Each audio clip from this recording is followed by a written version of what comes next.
Ladies and gentlemen, please join me in welcoming to the stage Vice Admiral Peter Daly, U.S. Navy retired, publisher and Chief Executive Officer of the U.S. Naval Institute.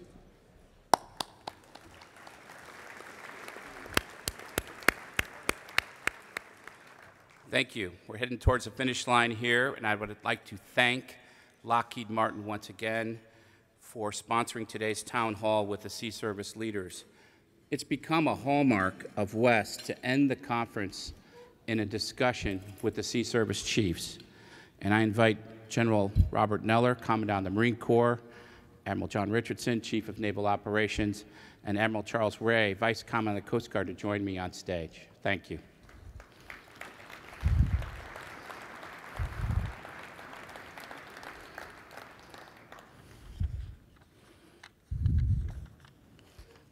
Sir, how are you? Good to see you. Good. All right, you got to sit over here, Sam. Good to see you, Charlie. All right. Sam. All right. Okay.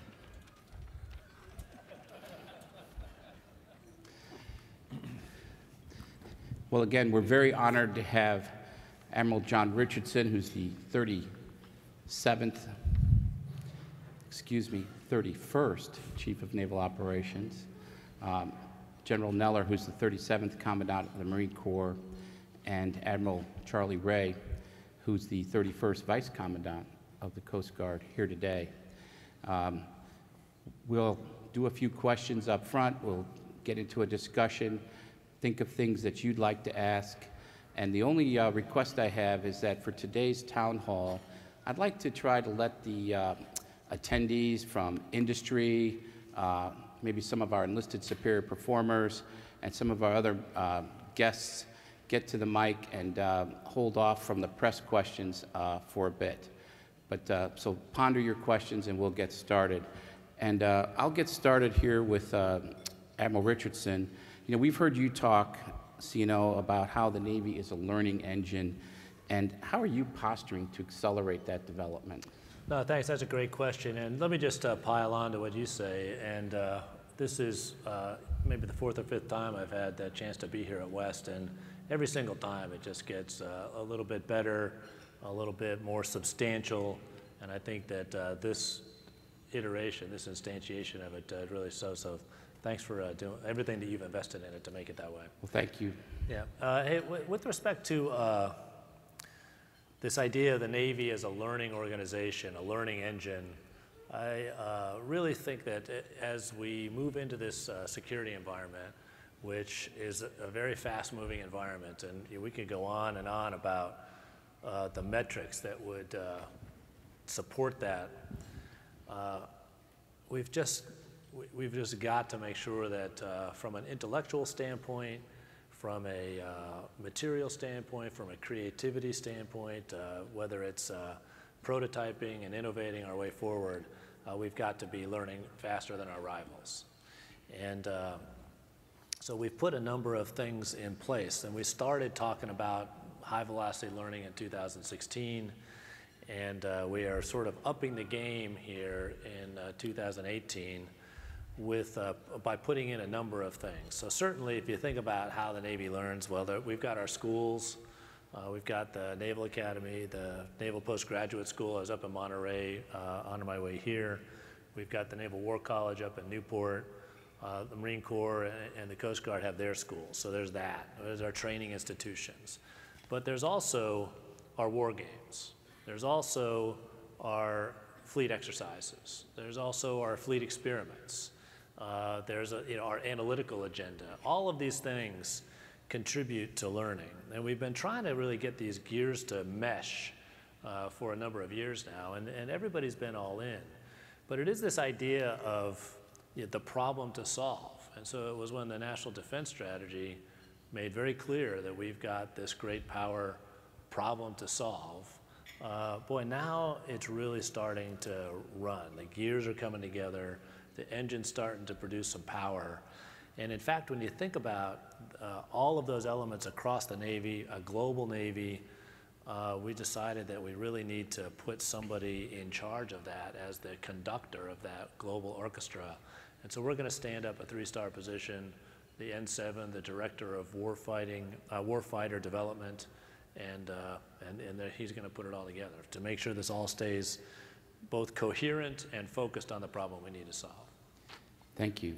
You know, one of the things you mentioned in the comparison to past Wests, and one of the things that really sticks out for me this year is there seems to be more clarity about who the adversary or potential adversary is, and the fact that time is precious. Yep. And so that makes a lot of sense. And for General Neller, I was going to ask you, you know, one of the things that's come up maybe the most during our discussions this week is information operations and operating in that environment. And the Marine Corps has taken some steps to take that on and organize for that. And I'd like to ask you about those efforts. Well, the domain of information, I mean, we used to talk about air, land, and sea, then we talked about space, talk about cyber, and then you have information. But information rides on space and cyber. So information has become weaponized, whether it's in phase 0 or phase 3. Your adversary can use information.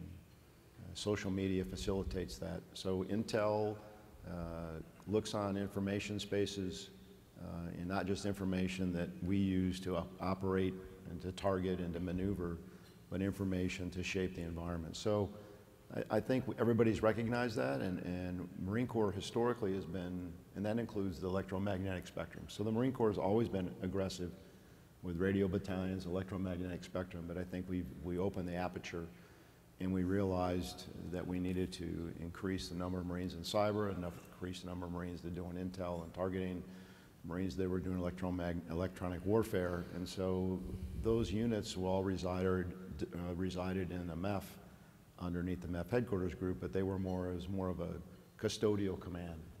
So we've operationalized the MEF headquarters group to make them the MEF information group, and added a number of people to that organization, which will help the MEF and the division, the wing, and the logistics group to operate in this domain, not just to do cyber protection, protect their networks, but to monitor information, to use information to facilitate operations.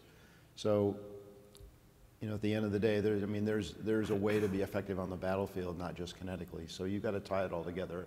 We've always been a combined arms force. We've always used these other capabilities, and so I think now we've just expanded the aperture, and I think it's going to make us more effective on the modern battlefield, whether it be against somebody at the lower end, like the counterterrorism. I mean, the terrorists, ISIS has a huge information campaign, and you wonder, talk about the physical caliphate.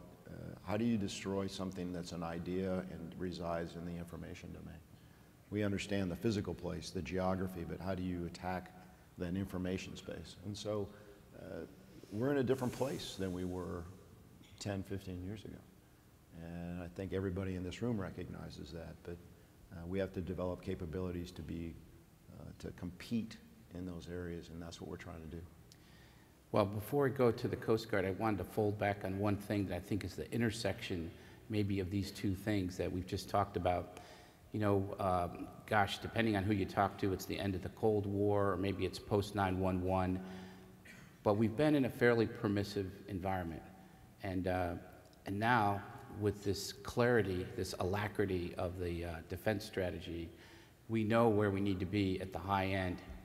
And it strikes me that our commanders out there and our commanding officers have had the luxury in some cases of only having to think in 1 or 2 or 3 domains when they've had for instance, if you're in Fallujah, the intensity on the ground was just that, but you had air superiority. And now you can't claim that. You've got to earn it. And there's the whole issue of getting to the fight. So how do you change the mindset with learning and embracing new domains? The Army's calling it multi-domain operations. I'd say the Naval Force has always kind of been there. But how do you change the thinking of people to get them to integrate everything? Because it seems like that's hard to do, to turn that large ship. We got to put them in a situation where they're not comfortable. I mean, when was the last time a Marine infantryman looked up other than for a friendly airplane? Now you got to look up for potentially enemy UAV or an enemy aircraft. So you got to put people, as we're trying to do in training, both live and in simulation, to force them to realize that the adversary is probably going to have long-range precision fires. The adversary is going to be able to GPS jam. The adversary's got the potential to take away your network. The adversary has an air force. The adversary has the same capabilities that you do, and in some cases, the quality of those capabilities are on par, or maybe in some cases a little bit better. So, you're right, for the last 17 years, we fought a very worthy adversary, but they were fairly rudimentary. They believed in their cause and they're willing to die. And we fought them and we were very successful. Now we've got to put ourselves in a different place. So, I mean, that's kind of the dilemma that all the services, and to include our Coast Guard shipmates.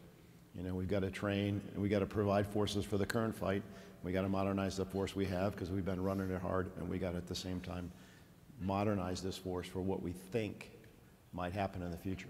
So the training environment, and it goes back to what the CNO is talking about, being a learning, growing, recognizing organization. You know, we train for a mission and we deploy the force, but we educate the force to recognize that the mission they're into might not be what they thought it was going to be when they left the pier. I'll tell you what, I couldn't agree more with what the Commandant said, is that you've got to take the team, if you will, to the stressful point, the breaking point almost. And there's a book, I think Trent Holm was here earlier, yes. And so this book, Learning War, that he wrote is a great one. And it talks about, boy, the Navy is a learning organization all through the interwar period, but then when combat broke out in World War II, we still had a lot to learn. And there's a lot of similarities. Technology coming into the situation, and in terms of complexity, multi-domain thinking, these commanding officers that were trying to imagine and gain the upper hand in these engagements, many of them at night, using visual types of cues. It's a multi-dimensional chess game, and then you throw on radar. Right now, it's truly information overload. It exceeded the capacity of any single person to visualize everything. And so what did they do? Well, all people like over here, these high-performing junior folks, officer and enlisted, got together and invented CIC, right? And they invented the Combat Information Center on the fly to manage this information and then provide the commanding officer with a picture that they could use to win. We've got to get that type of creative innovation going, and it happens on board our ships, in our squadrons, et cetera, in our units, and then boils up, right? The best ideas happen there. But you got to get the war games and everything to get prototypically difficult to get to that stressful point where you crack open the creativity. And that's going to be, we talk about multi-domain, it's going to be multi-agency. And so this is where, in particular, partnering with the Coast Guard, Charlie, with your unique authorities, a lot of this is going to be law enforcement and things that we've got to partner together. And so the Coast Guard contribution to this maritime team is going to be huge. Thank you. So, Admiral Ray, one of the things that you've been out there on is the issue of readiness, the importance of just basic readiness of the force. Can you talk about how you view your current readiness and where you see yourself going in terms of your major requirements, things that may need more attention? Thanks for the question. I think without a doubt we've demonstrated in the past couple of years, if you just look at the hurricane season, our ability to surge and go to where we needed to be, readiness that is a hallmark of our coasties. But readiness is fragile, and it's not anything you can take for granted. And so when the Commandant came in this past June, and he and I and the other senior leadership team, we kind of talked and gave ourselves a grade. And we've done pretty good at recapitalization of our 50-year-old assets. We've at least got a way ahead. National security cutters and offshore patrol cutters and other assets. And when we kind of graded ourselves, we said, we've really maybe not done as much as we should do when it comes to the most important part of readiness, and that's the coasties. That's the folks that you see out here and that we have all over. And so we are really focused on the kind of the accession, the recruiting, the accession, the training, the retention. None of those things can you take for granted. And so we are laser focused on we've got 3 or 4 lines of effort along that with regards to what's the rate we found, or the rate at which women coasties leave the service exceeds the rate of kind of the rest of the population. So we got to understand that, why that is, and adjust our policies and procedures accordingly, so, because that's just too valuable a workforce to lose. And we're trying to understand it in detail, our coasties, because they're the ones that are the center of gravity of our readiness. Now we've also got, we need operations and maintenance money. There's the other part of this, the spare parts and the training facilities and all those other things that aren't directly related to a capital asset, but you got to have as enablers. And we quite frankly haven't had the benefit of the support in the last couple of years. As I look across the river, and I'm thankful the Department of Defense has got this emphasis on readiness, we're barely keeping up with inflation. And so that's a drum that we keep beating. So combination of just the funds it takes to build the infrastructure, the spares and other things, and then laser focus on the people that are the readiness. If you had to pick a couple things, knowing that we're to the left of the Pres Budge, which comes out, I think, on March 12th, but what are a couple things that are on your list that you would defend maybe with Congress and say, these are things that we can't trade away?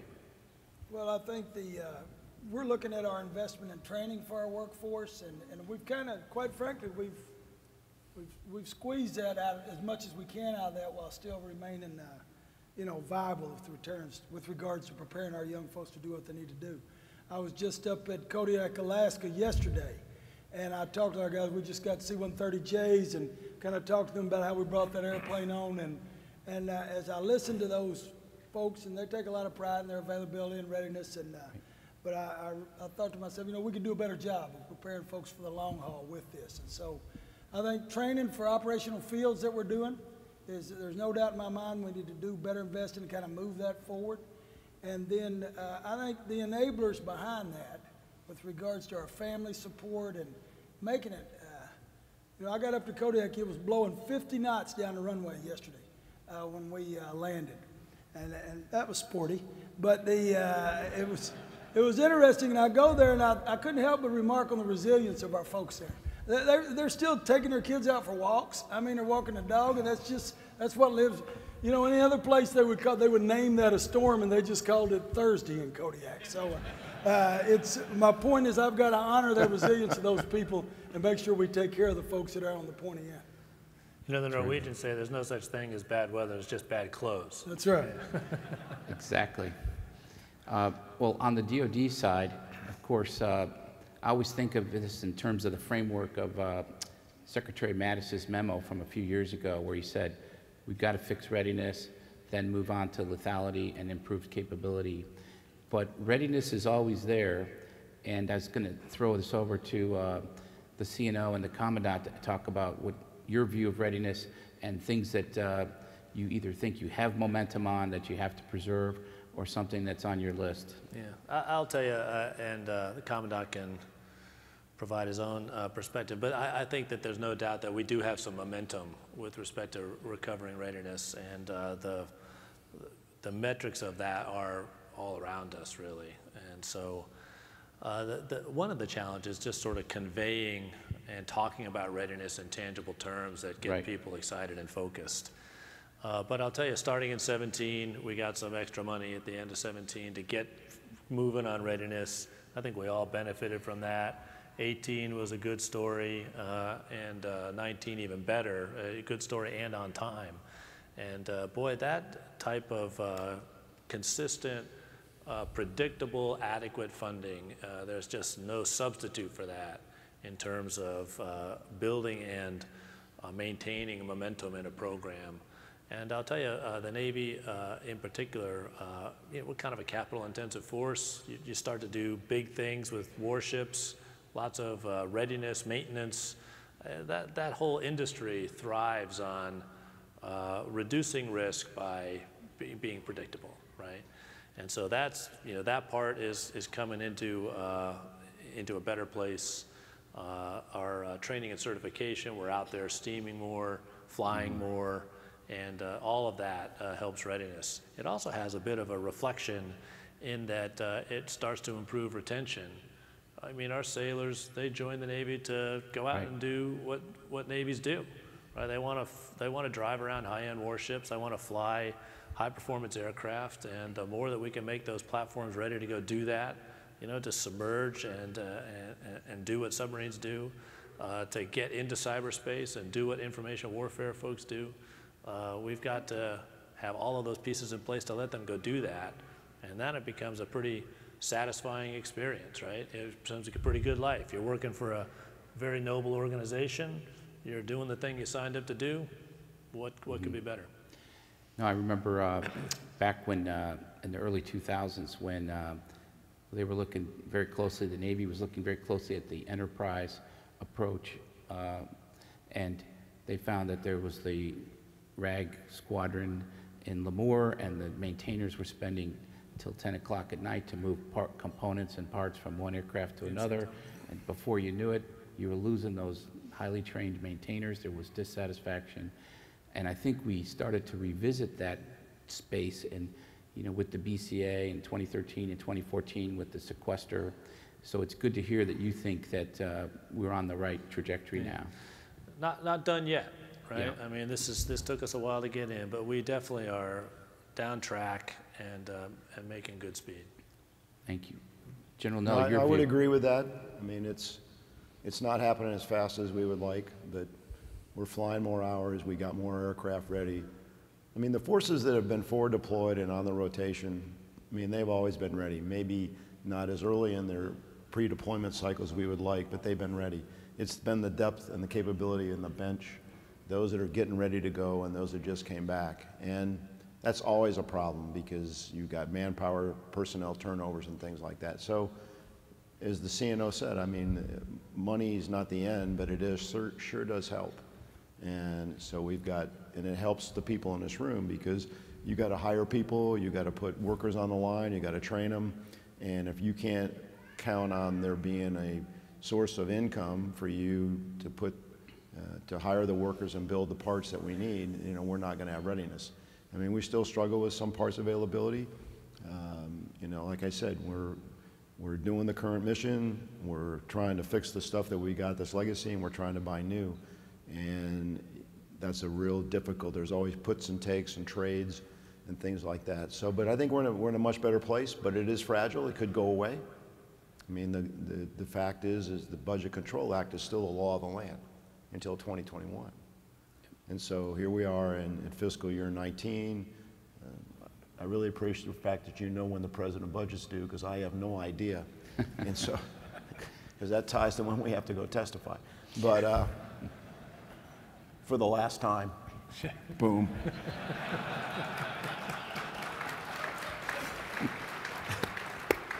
And, but so we'll go through this year. We got the money. We're going to make good use of the money. Hopefully have a budget on time in 20.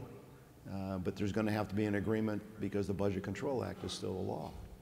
And as bad as that sounds, there is, if we can't get agreement on a budget or on a continuing resolution, the default is the BCA. And that would be not a good place for us to go. It would be a bad place. So I'm confident that Congress knows that, the administration knows that, certainly the Department of Defense knows that, and the Service Secretary. So everybody's going to work to try to have that happen. In the meantime, you're going to get the best Marine Corps, Coast Guard, and Navy that we get funding to provide. And I agree with the Vice. I mean, I think we can take our people for granted. The people are down there working hard to keep the airplanes flying or the trucks running, or out there. I was up at Bridgeport, about 6 foot of snow, and the Marines are out there snowshoeing around, and and they're like, learning to be miserable. It's a wonderful thing. And there's probably some people in this room say, well, you don't have to train to be miserable. You are absolutely incorrect. You have to learn what it's like to be in that environment and what it is to be cold and to spend the night out there when it's minus 18 because you'll find out who the players are. And so all this comes together to give you a ready force. And so we are making progress, but you can't take it for granted. Absolutely. I'd like to shift a little bit towards the great power competition side for a moment. And, you know, on the Coast Guard side, you've got Cutter Bertolf out there right now in the Pacific, attached with and working with 7th Fleet. Can you talk about your perspective as from the Coast Guard side of how you contribute with the new order and the new relationship with China and what that means? We've been, as you said, Pete, we sailed Bertolf during, that was right during the height of the lapse in government, and those folks, that was a tough goodbye on the pier. But anyway, we're past that. And they sailed there, so there's kind of two parts to the Coast Guard's engagement. First of all, we've been in the Indo-Pacific for 150 years. We've been over as far west as you can go and as far south as you can go in that ocean, and as far north as you can go. And so we've been operating there. And over the course of the last 30 years, we've been the leaders of these multilateral organizations like the North Pacific Coast Guard Forum and the Arctic Coast Guard Forum.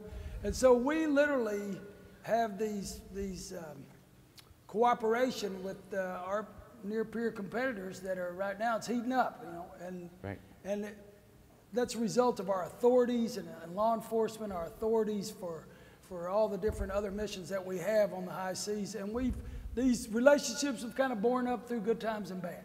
And I think they're a living example of the cooperate where you can. And that's what we're doing. Now, on the other hand, we train with the Navy. We don't consider ourselves a small part of the Navy. We're the world's greatest Coast Guard. And so as that, we intend and we trained to be complementary to what the Navy's doing. We send a Coast Guard major cutter to RIMPAC, and our guys work up. We've got down, of course, with SOUTHCOM down in the East Pac. We are the detection and monitoring and interdiction arm of Southern Command, and I could go around the globe, Northern Arabian Gulf. So we train and work up and exercise with the Navy, and we're prepared to exercise whatever parts we have. I think what we really bring out there, and this deployment is what I hope to bring. The Coast Guard, we demonstrate kind of legitimate, professional, rules-based maritime operations out at sea. And they look at us a little differently. Right. Just because the color of our ships or their past history with us. And so I'm optimistic. I mean, it's not going to turn the world upside down, but it'll help, I think, the cause. And that's why we're out there. Haven't we had a program, you know, with the Chinese for, I think it's coming up towards 20 years, where we've had Chinese shipwriters on Coast Guard ships out there routinely? About once a year, there's a time of year when the bad guy, the pirate fishermen, operate in the North Pacific. And so that's been a constant mission. And most of the time, not always, but most of them are Chinese fishermen that are the guys that we're after. So it has been very advantageous for us to have, if I'm going to board a Chinese flagged vessel, to have a Chinese law enforcement officer on board. Now, we're looking at that now. The world's changing a little bit, and we've got to look at that through the eyes of the nation with a different focus, and that's what's going on right now. But that's been advantageous for us over the years to have that kind of connection with them. I think it's a great example of the unique position that you're in with your authorities. Well, if we think about expanding the competitive space, you know, that phrase is in the National Defense Strategy. I think the maritime partnership between all three of our forces, but particularly the Coast Guard, because they get into, like I said, law enforcement authorities, and they have partnerships in history that are different than ours. That helps us to expand that space quite a bit. Well, I'd like to keep on this theme, but this one statement from the NDS, the National Defense Strategy, stood out for me. It said, "Today we are emerging from a period of strategic atrophy, aware that our competitive military advantage has been eroding." So to continue with the DoD side of this, we've talked about readiness. How does the Navy and the Marines feel about the steps and advancements in lethality and capability? Yeah, I'll just pick up where I think Secretary Gertz left off in terms of we've got to be doing some tangible things to speed the process up. And he, I think, gave some great examples of where he's really been effective at making things move faster. And a lot of that's just been through his personal energy, moving things almost, you know, by the force of his personality to go forward. And we were talking a little bit about this at our table. It may be a strategic Achilles heel of our system that it is just not biased towards quickness and agility. And so it's not because anybody's out there trying to purposely slow it down, it's just the system is where it is. We've been incentivizing different things. So right now, I will tell you that you know, speed to market, speed to the fleet matters. Particularly with some of these decisive technologies, information technologies, electric weapons, high energy lasers. You don't want to be the second Navy on the water with the high energy laser, right? And so this idea of speed matters. We've got to get that sense of urgency. Everybody in the system has got to be biased towards, okay, we're going to study this, then we're going to make a decision to do it, and then we got to do it, and we've got to go fast. Material matters, and the first to the fight with the best stuff, that's a significant difference. We got to do better there. So. General Neller? Well, the strategy tells the naval force, you know, to focus in a geographical area against a particular competitor. I mean, and you know, they publish a program. They say, here's the players I got on my team, and here's the stuff they got, and they read ours, and they know what we got, and you start to look at it, and you go, hey, I got to improve my game in these areas. And as the CNO said, you can't do that fast enough. So nobody's looking for a fight. In fact, I think we'd be in the best position not to have a fight if both sides thought that it was not worth their cost to take on the other one. And so deterrence is our #1 mission. But whether it's long-range precision strike, whether it's better information network defense, whether it's protected mobility, whether it's integrated logistics, or the movement of logistics, whether it's air defense or missile defense, whether it's the different weapons, whether it be laser, directed energy, I mean, all the stuff that's working and that everybody else is working. Mm-hmm. But we got to compete. So we got to be there. I mean, in the strategy, they talk about 4 types of forces: the contact force, the blunt force, the surge force, and then the homeland defense. Okay, and we're all in the contact force. I mean, your naval force is your force that's out there every day in the contact zone, ready to take contact. And you got to have the ability to absorb that contact and deliver a blowback if you have to. Or you have to have enough capabilities to make the other guy think, you know, it's not worth it, because if I do, I'm going to get back more than I'm going to give. So we're trying to increase those capabilities of all platforms and all Marine forces. And so part of that naval force, I mean, that's what we're looking at. And it's the concepts that we've developed together: littoral ops, contested environment, expeditionary advanced-based operations. These are naval concepts, and that where we try to fight as a naval team to control the sea space and deny it to the adversary, and at the same time have our network. So I mean, there's a lot of really interesting stuff going on. I agree with the CNO. Sometimes the acquisition system just doesn't seem to work in our favor, and because speed is important, and because you don't, you know, that was a great line, and you don't want to be the second one with anything. And you know, the historical example where we've gone out and we've learned, and maybe we took a loss in a certain battle. I don't want to lose to learn anymore. Okay, we can't afford to lose and then, oh yeah, we didn't know that. You know, we're supposed to train and learn, because when we go out there, we might just have one shot at this. And if you got one shot, and we got to win. So there's no doubt that everybody's focused and paying attention to that. But I mean, the time in our history where we could have had something and then we could recover, I'm not sure the environment is going to be that forgiving in the future. Well, for Admiral Ray, to me, when I think of improved capability for the Coast Guard, I think of one thing: icebreakers. And when you look at the Arctic, that space up there, the importance of it, the fact that because of the situation that there's more and more sea space up there, more and more maneuver space, and it's pretty evident that, at least to people, I'm sure, sitting here, that you just can't not be there. So where are we on the Coast Guard's efforts to improve that situation and stake that out as a priority for procurement? Well, I haven't been on my computer in the last couple of hours to see exactly where the budget was on that, but and we're this close to getting the funds we need to execute the acquisition of the next heavy icebreaker. The first heavy icebreaker, we haven't built one in 50 years, our nation has. So just the underlying, I think everybody gets it, there's an ocean where there used to be ice. Everybody gets it that there's geostrategic competition up there that didn't exist as recently as 10 years ago or 5 years ago. And so what the Coast Guard does is provide access and presence, and we need heavy icebreakers to provide both of those year-round, in the Arctic specifically. So we're this close. We expect to award the contract for detailed design and construction sometime this third quarter of this year. And working with the Navy, it's been a great partnership. We've got an integrated program office, and Assistant Secretary Gert Sexton came and went through one of our program reviews the other day, and that's the kind of support we're getting. So, and we are further along on this acquisition, which is pretty complex by Coast Guard standards. We are further along on this than we would ever be were it not for the cooperation with the Navy.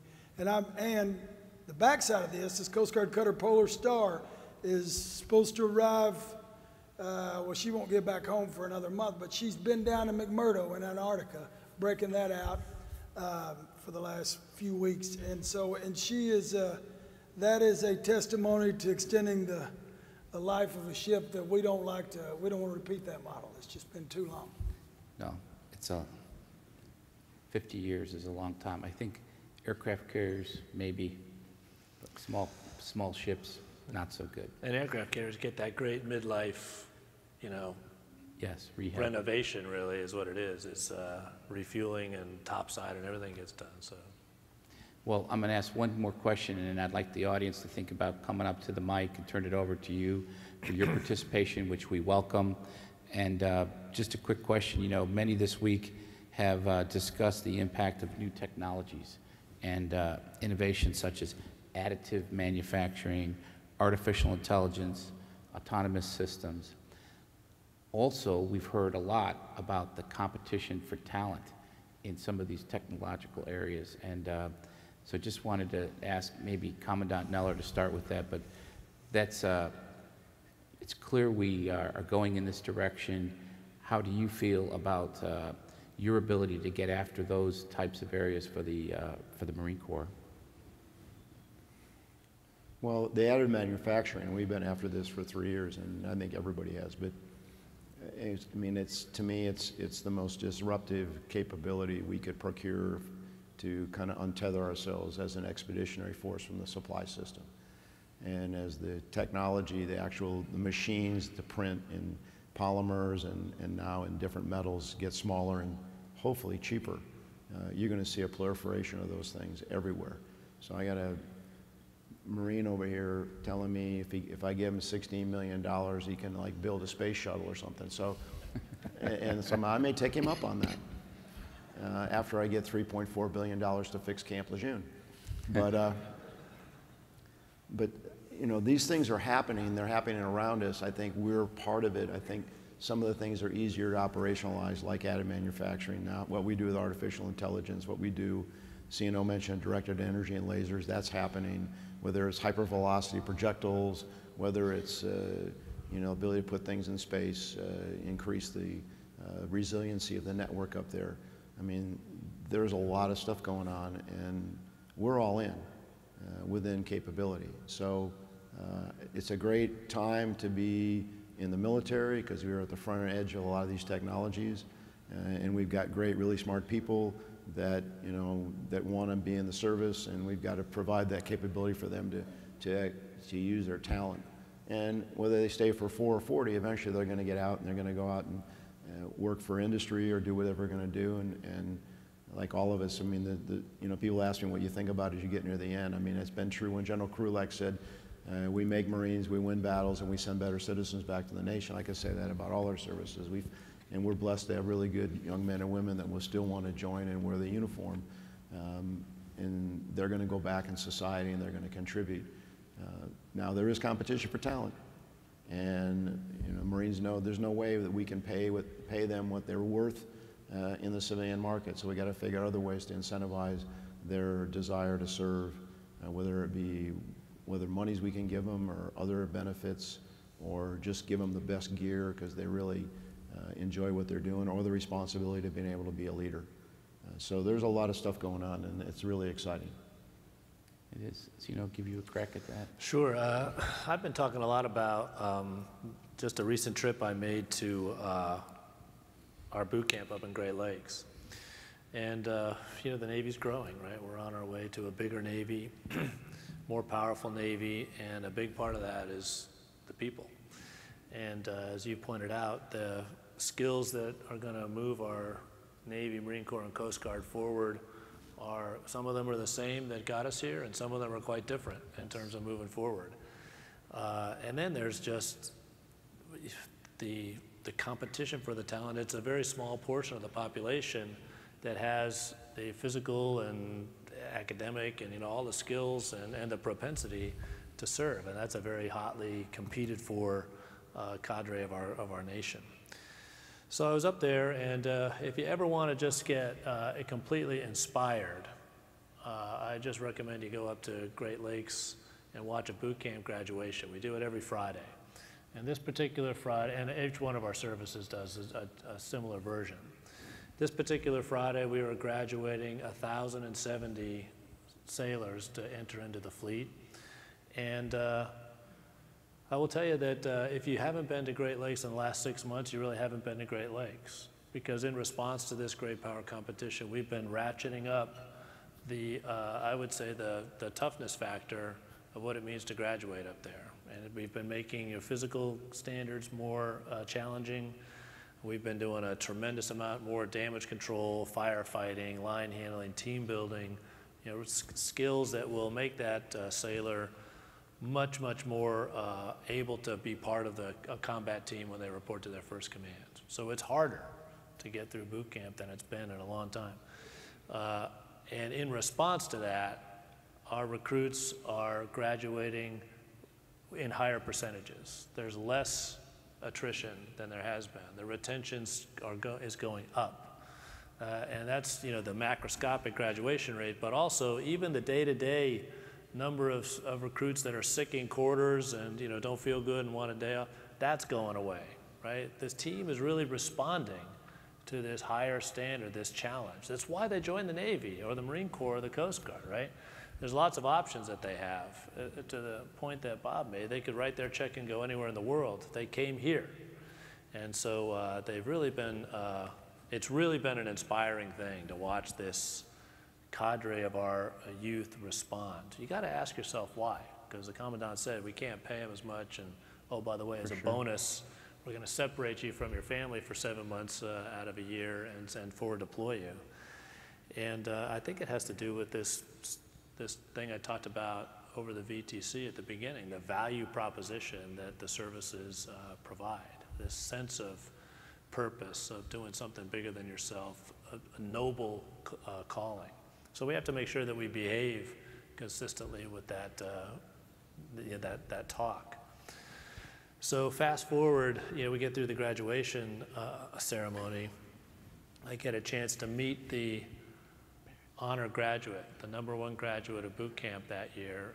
She had scored the top scores and everything and graduated #1.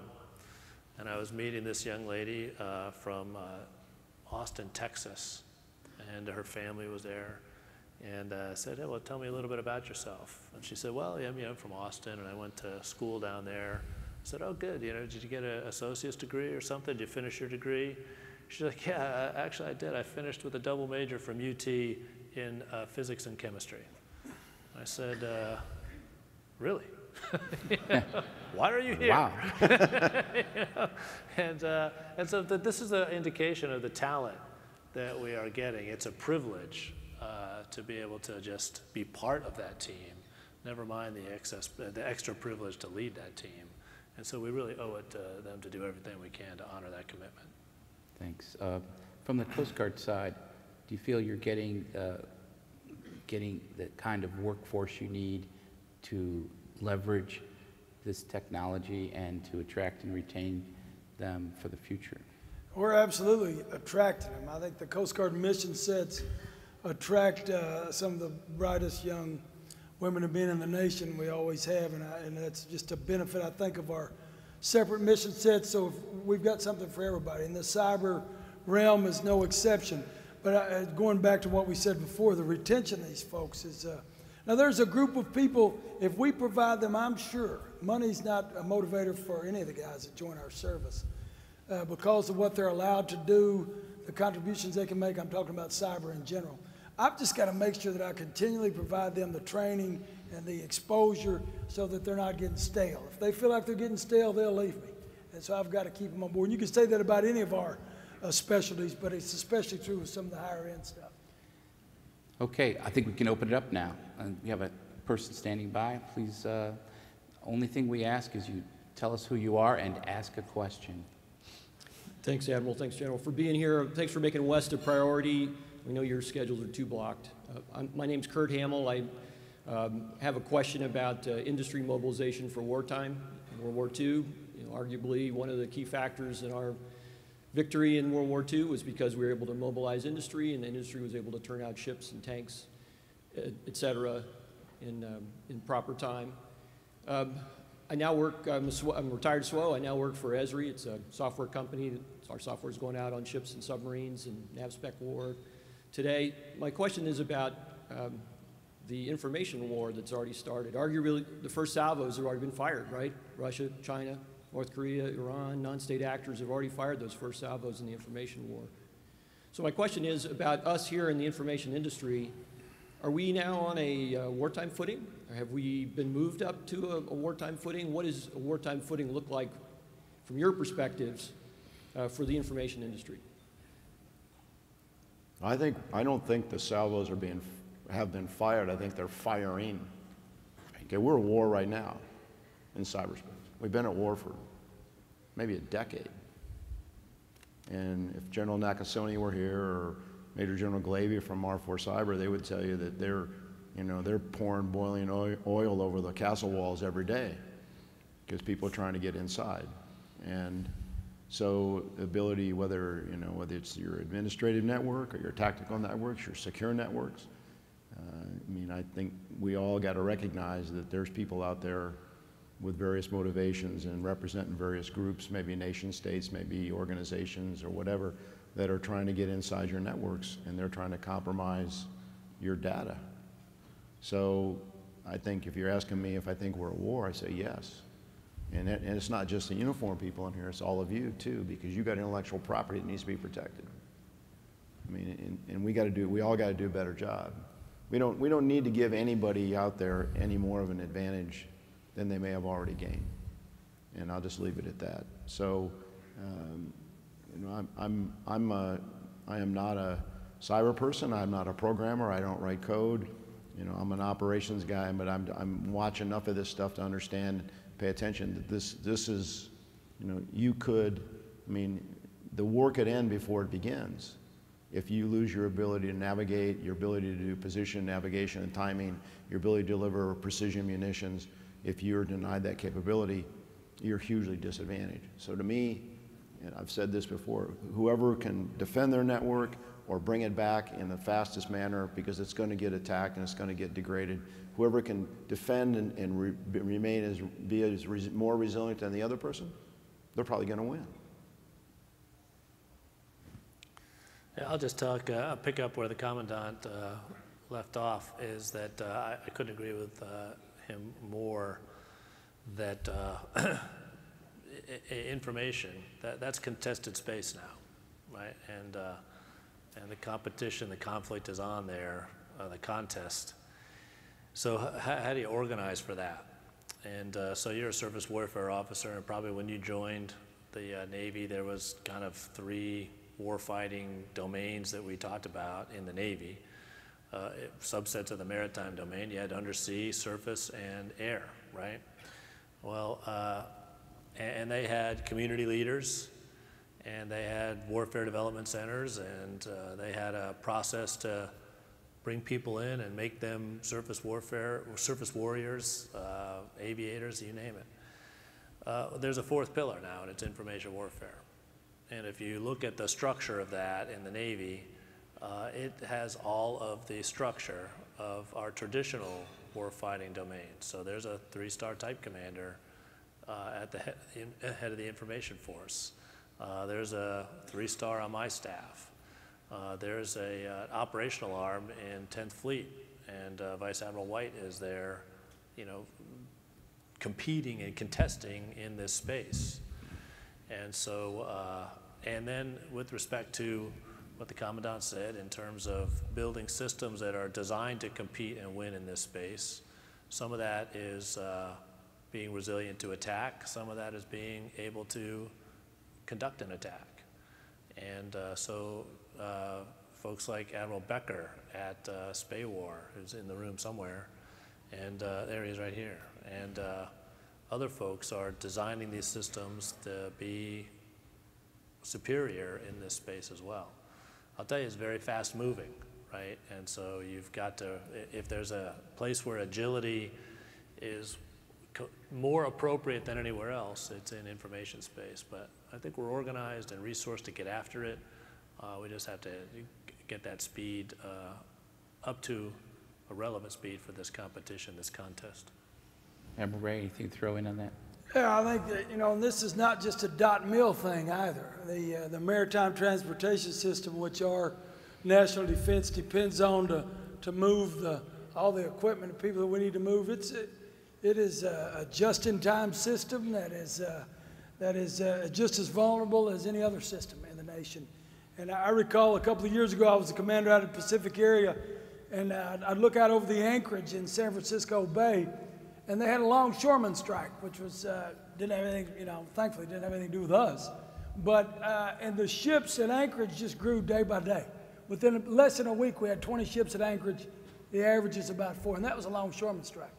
And then you think of a malicious attack on the information systems that control that transportation. That's something we really got to get our hands around. I mean, we're working it. The Department of Homeland Security is working it, and other agencies, but that is just a half a step behind our military considerations. Agree, and just for all three of you, because I've had the advantage of being here for 2.5 days and listening, another piece of this is the fact that industry, a large part of our audience is industry, needs to deliver you systems that can be secure. Yeah. And that's been a big theme that we've heard throughout. And please secure your own systems. Amen. Thanks.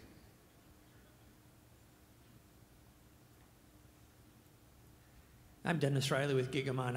I too was going to ask about information operations, so maybe we can take a different tack. I was interested in hearing more about defensive cyber operations and the cyber protection teams in particular. And given all the trade-offs with priorities, where do you rank cyber? Because obviously we can't afford everything we like. And anything you can say about planned investments going forward in DCO and CPTs would be appreciated. Yeah. Well, I think Admiral Daly asked a question, hey, what characterizes your request, right? What are those things that are high priority? And, you know, I've learned from Admiral Lesher here in the front of the room, the biggest priority is balance, right? And that, I think, is the path to power in a naval force. And so we'll consider cyber, as I said, what greater demonstration of our priority is the entire creation of a warfare area, right? And everything that we've invested into that. So I think that our actions have signaled that this gets a high priority. The manning of the cyber protection teams and everything is right on track. It's probably not enough at the end of the day. We're taking a look at how many of those people we need doing that mission analysis, but I think that you can count on that being a pretty high priority for all of us. I'm pretty safe speaking for everybody up here. Thank you. Okay, thank you.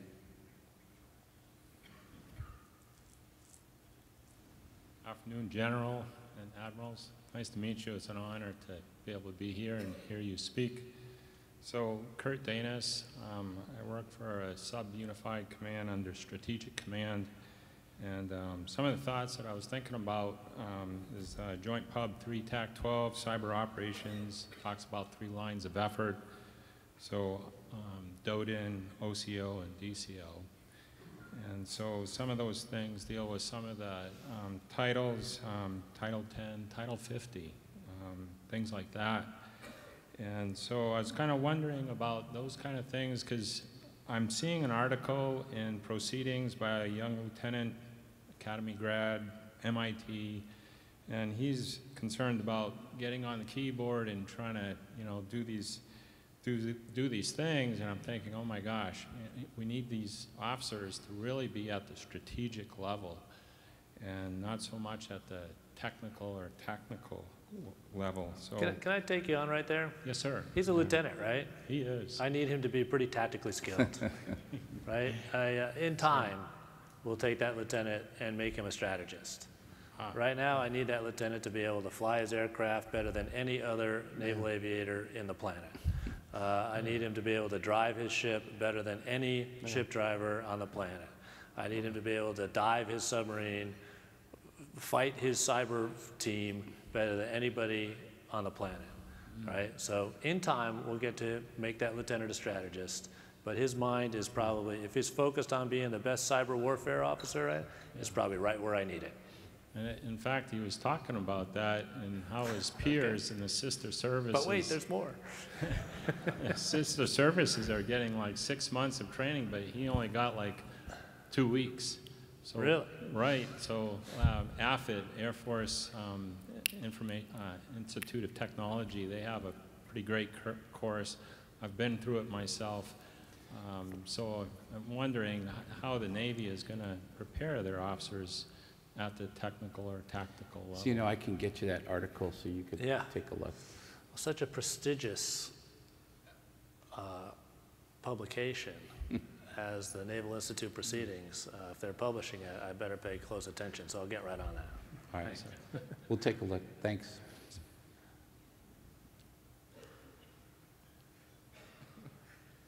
Good afternoon, General, Admirals.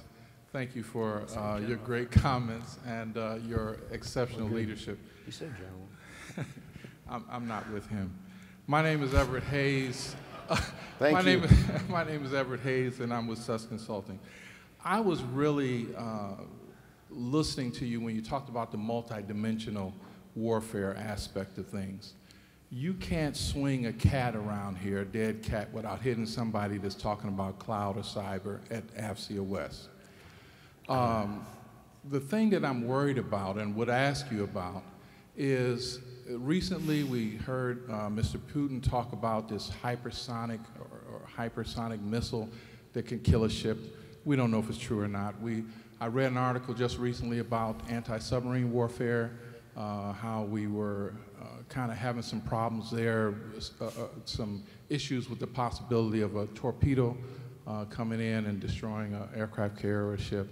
So what I wanted to ask you is, are we focused too much on fighting or learning to fight the cyber war when our adversaries may be coming up with some kinetic things that, you know, back in the day when we used to set Zebra on a ship in GQ, we worried about the kinetic thing. And I just wonder if you think we should maybe be focusing a little bit more on the kinetic things that may be coming from our adversaries as well as those cyber attacks that we know are there. Yeah, you know, again, it goes back to balance, right? And so I think that as you appreciate the Navy's approach with partnering with the Marine Corps as always and the Coast Guard, you would find that it's a pretty balanced portfolio. I hesitate to get into the specifics because it just gives away too much information.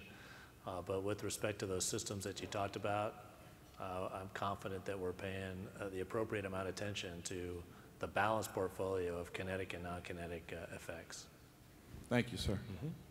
Thank you. Good afternoon, gentlemen. Paul Zolja from Task and Purpose. Hey, did you hear my announcement at the beginning? I believe you said sort of reporters go to the end or something like that. Or? The end meant the end. The end? Yes. Could we? Can I just be Paul Zolger a guy? Because I think the question is No, relevant. I really would like to make sure, is the next gentleman in line an attendee? I just want to make sure, I'm trying to get to the audience first. And CNO said he'd stay behind, for instance, answer questions. And so I'd like to do that. And Thank you. is General Neller staying behind as well, sir? Well, I don't know. Depends on what the question is.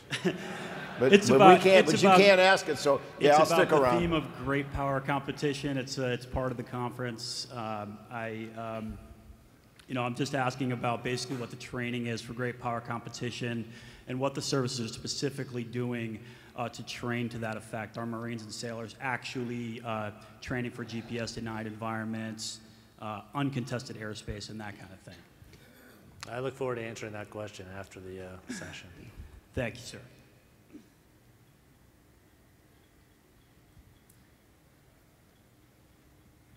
Good afternoon. James Harkins, a retired Marine. Last year I asked a question about population and manpower. Vice Admiral Reyes, your question about icebreakers is exactly the question that I asked about 2 days ago. Last year the CNO asked about 30 ships and 20,000 more sailors. Congratulations on getting your 20,000 more sailors. My question is... 40,000. Okay, 40,000 is better than 20. Can't go along with that. Can't go I along agree, with about that. twice as good, if my math is right. Thank you very much. For the Commandant of the Marine Corps, though, I'd like to talk about acquisitions and contracting in two different realms. Number one, I understand the realm at Camp Lejeune, North Carolina, and the natural disaster that took place there. My question also dovetails with how are we doing with the privatization of military housing at Camp Pendleton, where I understand some electric meters are plugged into street lights. Some of them are plugged into two different units, and there's only one meter bill. How are we doing with correcting some of those issues on the morale side, which I'm sure all these folks over here are concerned with too if they're in base housing at Camp Pendleton? So I've investigated that because I've read all those stories too. And so everybody up at Pendleton, if you think because we were directed by the Department of Defense to go to this energy program where you would baseline where you lived, and then based on the type of house you lived in, you would be prorated your electricity bill, where you might have to pay or you might get a rebate. Amazingly, people that live on base who worry if we live on the same street, and he's got 3 teenage children, and my spouse and I are never home, and he's got, something else, I don't know why he gets a rebate and I got to pay $25. Although if I lived out in town, he seems to be concerned I'm paying San Diego Gas and Electric like $450 a month for my utility bill, but that's another story. So people have been told that if they think there's something wrong with their utility bill, that they can have the housing people come out and they can do an energy survey to determine if they are getting being billed when they shouldn't be getting billed. There's one particular housing area where this has been more, the concern has been greater than others. And, we've gone with the vendor and we've asked them to check it. And I'm still, there's still some concern about that. But whenever I hear about it, I go up and we try to investigate it, and we get the base commander to go up there and look at it. Other areas, it's not a concern. Although I will tell you, everybody's monitoring their utility bill because they don't want to have to pay. About 1/3 get money back, about 1/3, they get nothing, and about 1/3 get a rebate. So most of it's tied to your legitimate usage, but there's a couple areas that we're still watching because we're hearing, but I can't prove the fact that maybe our houses were not all on independent meters, which is what we want. Thank you very much. I appreciate that. Good afternoon. My name is Mike Mann. I'm a retired surface warfare officer.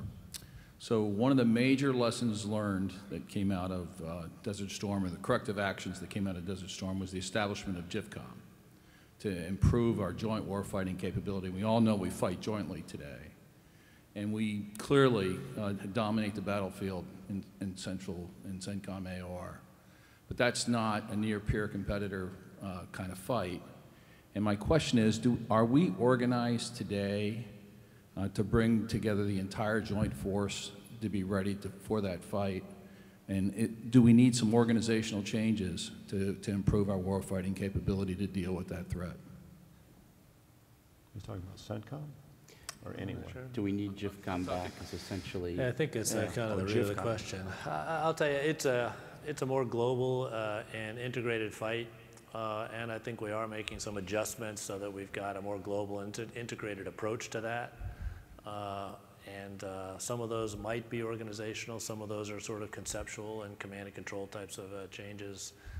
But it's a constant assessment and adaptation process that goes on to respond to the security environment. So I think we're in pretty good shape. It's a responsive process. No, I think in the Joint Staff, and I was there when JIFCOM was disestablished, the J7, which is the training arm of the Joint Staff, all the folks down at Suffolk, they never left. So there is a capability to train at the joint environment. There's people down there that travel around, they exercise the COCOMs, they exercise the fleets and the MEFs and the numbered armies and the numbered air forces, and they make them do their Joint Task Force certification. So that's there, and that's what JIFCOM did. You know, and I believe there's enough recognition. I mean, there isn't of a requirement to be able to operate in a joint environment. Should never take that for granted. I mean, our ability to operate jointly, we've been doing it for 17 years, but more at a lower level. But, you know, it takes constant practice. But there isn't a naval force that doesn't leave the east or west coast of the United States that doesn't, as they sail across their respective oceans, and that are not doing operational training, working with the Air Force, doing, you know, restricted emissions or turning off their networks and doing stuff. So we're, you know, the point about fighting a peer competitor, you know, we're totally focused on that every day and everything that we do, whether it's training at 29 Palms, whether it's training as we sail across the ocean. I mean, we're working this thing all the time. Okay, thanks. I'm afraid this will have to be the last question. We're also going to save time for the press at the end to come up and talk to the chiefs if they have some questions. So this will be our last question before we wrap. Good afternoon, sir. I'm Lieutenant Commander Raja. I'm from the US Naval War College, and I'm so honored to be here along with my class of 2019 with staff, and I'm from India. I have a question with a background. Today I was fortunate enough to go and witness the cutting-edge technologies in weapons and sensors, and it was exhilarating. However, yesterday there was a cowardly terrorist attack on security personnel in India, and about 44 people died and still counting. Now, what intrigues me is how has technology worked towards asymmetric warfare? Because we understand that our enemy, when he doesn't equal us technologically, he is going to go for less cost-effective and effective means to bring down billions of dollars of equipment and priceless lives of soldiers, airmen, and the security personnel. Also, I see that the conventional weapons which we use for warfare, we try to apply that to counter terrorist and asymmetric warfare. So my two questions are, what is technology doing? Is there a drive to bring down asymmetric warfare or to do something? And if America is already self-sufficient in that, can't that be used as a tool to add fillip to the American diplomacy to other countries like mine or any other, most of the countries who are facing issues with the terrorists? So these are my questions, sir. Thank you. Is that your thesis? Not yet, sir, but I plan to do it once I go back. I think that we should get credit for your thesis if we answer this question. All right. Hey, well, listen, I think that particularly in information technologies, right, and the ability to find deep patterns in information and even isolate down to an individual and find out how any particular individual may be departing from what we might think a normal individual would do, that would highlight the need to pay attention. I think that those have tremendous potential to help us continue to compete in this type of battle. You're exactly right. Our enemies are studying us very closely, and they're not going to go to our point of strength. they're going to go to our point of vulnerability. And so we've just got to be paying attention to that spectrum and make sure we're also shoring up our capabilities in where we're vulnerable. And I'll say also that as we do this, the things that we can learn from our allies and partners is indispensable, right? And so you're going to have insights in India that I simply cannot get to in the United States, but by virtue of teaming together, sharing those insights as completely as possible, we're going to combine to develop the best possible sense of the environment as possible. So I think that allies and partners, and the perspectives they bring, the intelligence and information that they bring to this type of a fight is going to be indispensable to winning. Well, I'd like to thank Thank you. Admiral Richardson, General Neller, Admiral Ray for making time for us today. Their time is precious.